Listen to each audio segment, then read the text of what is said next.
Spirito Olimpico in Quota è un progetto da 125.000 euro, di cui 100.000 da Fondazione Cari Verona e 25.000 dall'azienda ULS 1 Dolomiti. Ai più piccoli si parla di valori olimpici, patrimonio ambientale, stili di vita e inclusione nel contesto della rete dei rifugi sani e sicuri. Per una volta ci occupiamo dei sani, sì, e in particolare, come vedete, abbiamo più di 200 bambini delle scuole qui di Belluno e dintorni che hanno voluto partecipare a questa giornata di un progetto titolo Spirito Olimpico in Quota, che è un progetto che vuole avvicinare il mondo dei bimbi, dei giovani alle Olimpiadi, non tanto come evento sportivo in sé, ma quanto per i valori che le Olimpiadi rappresentano. Obiettivi del progetto: l'attuazione di iniziative educative interdisciplinari ispirate alla trilogia montagna, sport e salute, in linea con i valori olimpici, valorizzando il patrimonio ambientale e territoriale delle Dolomiti bellunesi.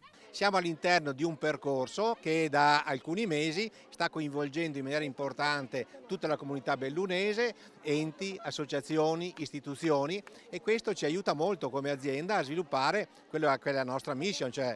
garantire la salute nel miglior modo possibile alla gente.